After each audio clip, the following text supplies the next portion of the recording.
All righty. He's Ross Tucker, the Ross Tucker Football Podcast. He was in the booth for Westwood One for the Bears and the Rams, and he'll be on the sidelines for Seattle, in Seattle, for the championship game with the Rams. Look at you, the peripatetic Ross Tucker. I don't know what that word means. You went to Princeton. Yeah, but you got to give me a heads up. I don't know what that word means. Dang. Is peripatetic good? Yeah. Yeah, you're all over the place. Yeah, I'm crazy peripatetic. I always have been. Yeah. So it's a good thing. You're all over and you're covering college football. Also, how many of the Danettes right now could spell peripatetic? Todd?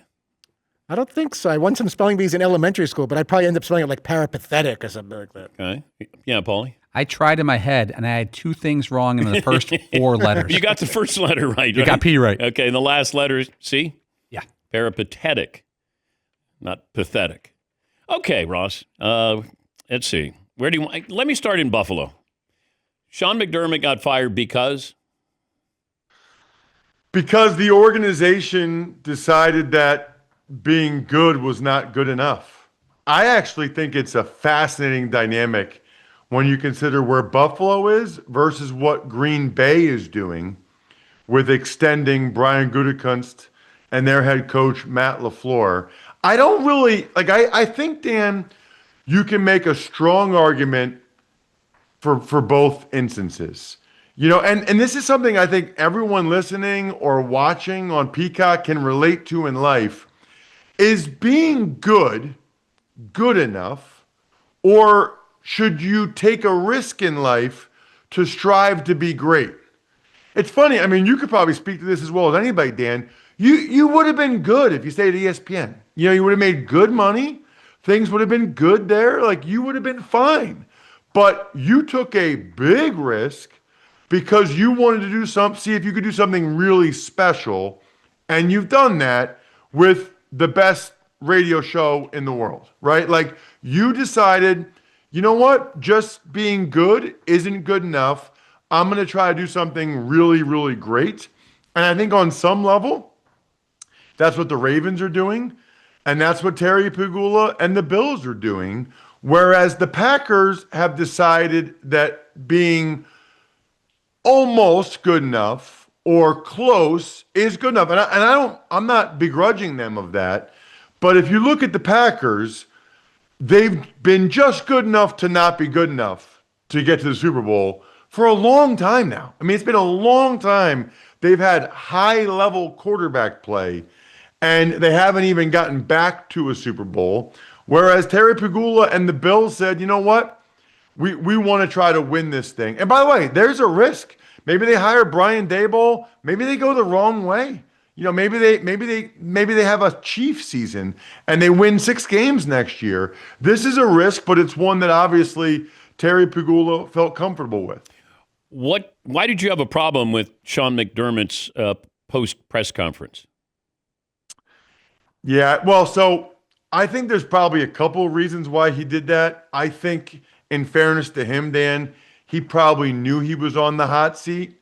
And so by going that strong on the officiating and the calls, you know, maybe he could defer blame, get it off of his shoulders, move it to the officials. Maybe that would be enough to save his job. Or maybe that would be enough to, even if he's going to lose his job anyway, Bills fans will remember him fighting for Buffalo, darn it, and that the officials, you know, gave them a raw deal.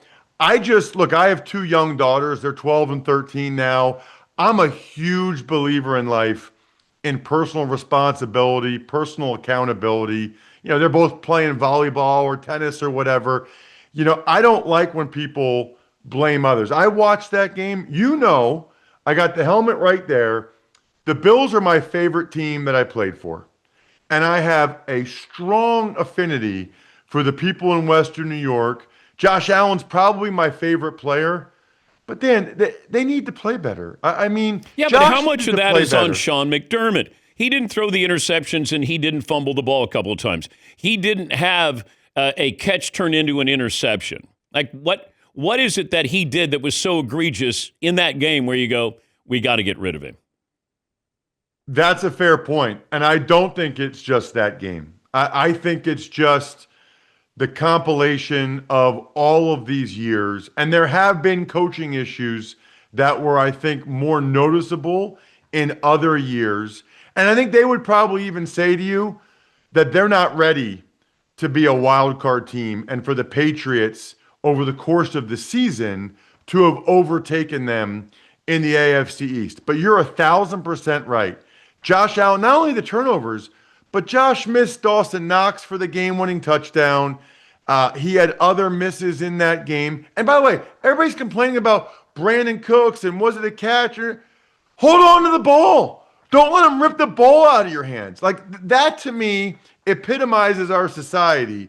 You can either choose to say, that's a catch, we're getting screwed, that's a raw deal, or you can say, our guy should have held on to the ball. Yeah, we want to blame the official instead of, if you hold on to the ball, you don't factor in the official. Exactly correct. Thank you. We're talking to Ross Tucker, and he was there in the booth for the Rams and the Bears. What did you think of, like, if you're the Bears coming out of that game, you lose, but your feeling about the Bears is going to be what next year? Highly encouraged and optimistic, because by far the two most important individuals in any NFL organization is the head coach and the quarterback. And I think you're feeling really good about both those guys. And I've told you this before, in particular, your ability to get it done no matter what the situation is late in games. I believe that's worth a win or two a year, maybe even more. The belief that is throughout that entire locker room, that entire building, no matter what the score is in the fourth quarter, they believe they've got the guys, the head coach, and more importantly, the quarterback that finds a way to get it done in those situations. I don't know how he does it. And let me just say this. I'm going to call it right now, Dan. Would not be surprised if there's a step back from the Bears next year. I think you're encouraged. And I think if you're a Bears fan like Paulie, you should be encouraged. They're not going to win 7 games in the final 2 minutes next year. Yeah. They're not going to have by far the most takeaways and be plus 22 next year. The Bears next year feel very similar going into the season as the Commanders this year, in the sense that there's a lot to be excited about, but you're probably going to see some regression in a couple areas to the mean. Yeah, I think the Bears were a better story than they were a team, and I agree with you. But they felt like they got further than they were expected to, maybe a year ahead, like the Commanders felt like they were a year ahead of schedule. You got the Rams now against Seattle again. How do you think this one plays out? I like the Seahawks. I thought the Rams were the best team most of the season. It kind of feels like ever since the fourth quarter of that Seahawks-Rams game, that Thursday night game, whatever week that was, 14 or 15, feels like the Seahawks have been the best team. Stafford has not played well under pressure in these last 2 playoff games. Wait till you play Seattle. I mean, those guys, they come at you, Leonard Williams and DeMarcus Lawrence and Byron Murphy, and Mike McDonald's probably the best defensive mind in the NFL right now. And I just think the Rams, it feels like they're running out of gas a little bit, whereas the Seahawks came flying out of the gate. They're young, they're healthy, they're playing at home. The only way, in my mind, the Rams win that game is if the disparity of quarterback is that significant. Well, Stafford has to play MVP caliber, and Darnold has to be average or below for the Rams to win. It's incumbent upon Seattle to be able to run the football, to put Sam Darnold in a position where he doesn't have to be Matthew Stafford. No question. It'll be a little bit tougher. Zach Charbonnet, torn ACL. Charbonnet was huge against the Niners week 18. There's a lot to be said for having that 1-2 punch. Walker's probably a little bit more gifted, but he's injury prone. Can he carry the entire load by himself for the entire game? That is one thing that helps the Rams out a little bit, that the Seahawks don't have that 1-2 punch to come at you in waves, and those guys have different styles. So it's almost like two pitchers throwing different pitches at you. When you block for your quarterback as a former offensive lineman, blocking for Bo Nix, blocking for Jarrett Stidham, is it still the same? Yeah, I think the only difference would be Nix is more mobile, so you're more aware of having to hold your block a little bit longer. You're more conscious of him escaping the pocket and making sure you don't get called for a holding penalty. And so you're a little bit more aware of those type of things. Stidham is more of, a classic pocket passer. He can move a little bit. I got to tell you, Dan, I don't think he would ever verbalize this, but this really works out well for Sean Payton from a coaching legacy standpoint. If they lose without Bo Nix, it's like, okay, look, their starting quarterback got hurt. We understand. It's almost like he's got a free roll of the dice. If they win with Stidham, Payton's going to get the lion's share of the credit, especially if they go on to win the Super Bowl. For Sean Payton's Hall of Fame candidacy, for his legacy, this almost couldn't have worked out better. I'll leave you with this. There was a moment with 2 minutes left where an offensive lineman for Indiana last night got called for a false start. When you go into the huddle, how many times are you told by your quarterback, whatever you do, don't flinch, don't jump. Make sure you go a little later, not early. You must not jump. And we saw that last night in a moment that could have changed the national title game. Well, it depends on the quarterback. Depends on the composition of the offensive line.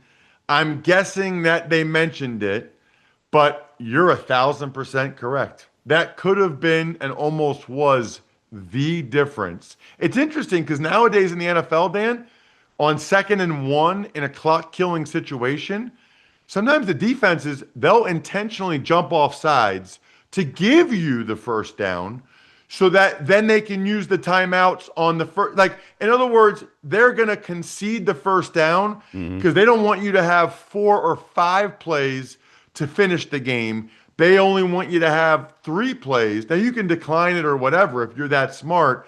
And I was thinking that Miami might do that. That's the counter argument. That's why you don't do that, because they might drop the ball, the running back might slip, or the offensive lineman might false start, which changed everything. Do you have a false start story from your NFL career? The one that I'm trying. No, actually. So I do have a couple false starts.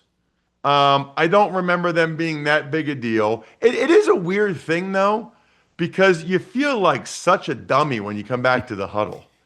Do you apologize? Do you apologize? Like, what do you say? Yes, you say my bad, and everybody's just like, idiot. Because you're at the line, you're the only one that did it. You go back to the huddle. Sometimes they say stuff to you, sometimes they don't. It's interesting because I thought I had a false start as a goal line tight end once, but I didn't. I was just laid off the snap, because what people don't tell you is when you're a center, obviously you can hear the quarterback. When you're a guard, you can too. You get to tackle a little bit tougher. When you're a goal line tight end, I could not hear Bledsoe. I could not hear the quarterback. So I was a little bit late on that D end. He ended up making the tackle. We lost the game. Probably the reason why we didn't make the playoffs. No big deal. Great to talk to you. Safe travels as always. The peripatetic Ross Tucker. Thank you, bud. I'm going to write down how I think you spell it first and then Google it right now. See ya. Ross Tucker Football Podcast. Follow him on social media at Ross Tucker NFL. And he'll be on the sidelines for the game in Seattle, the NFC title game.